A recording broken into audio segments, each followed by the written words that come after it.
Hey everyone, this is Rich. I'm here at the Pea Ridge Battlefield in northwest Arkansas. Tracy and I are here in her home state visiting some of her family, and while she's got some things going on today in Fayetteville, I have made the trip up here to Pea Ridge National Military Park and thought I'd do a short video for you all.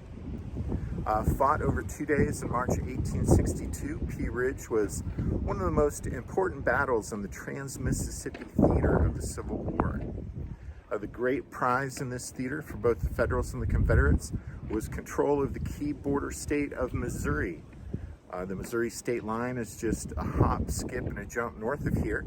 And so although the Battle of Pea Ridge was fought here in the northwest corner of Arkansas, it was really part of a bitter fight between the Yankees and the rebels for control of the state of Missouri. The two armies that fought here at Pea Ridge were, on the Confederate side, the Army of the West, commanded by Major General Earl Van Dorn, and on the Federal side, the Army of the Southwest, commanded by Brigadier General Samuel Curtis. Pea Ridge is the rare major battle in the Civil War where the rebels outnumbered the Yankees. Van Dorn had about 16,000 men, while Curtis had around 10,500. Pea Ridge is also notable because it was the first sizable battle of the Civil War to involve Indian troops.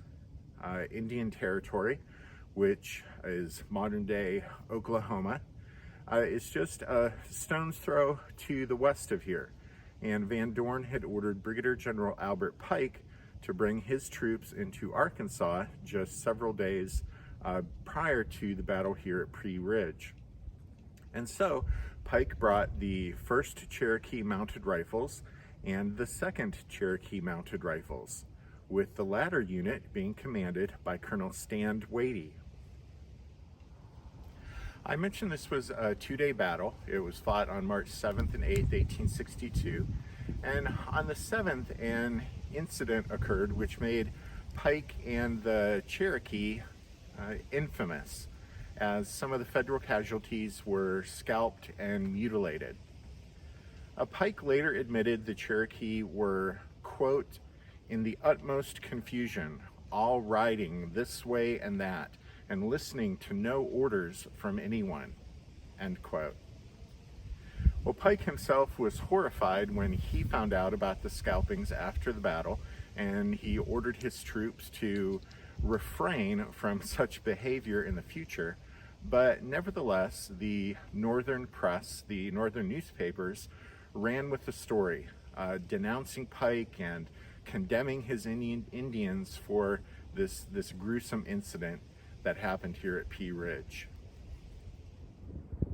By the time the fighting ended here on March 8th with a decisive Union victory, Confederate casualties are estimated to have numbered around 2,000 men, while the Federals lost just over 1,380 men. The Battle of Pea Ridge was fought here in an obscure spot across the mighty Mississippi from what were considered to be the more important theaters of the war. And the battle here was overshadowed by the Federal victories at Forts Henry and Donelson 2 weeks earlier, and then by Shiloh a month later.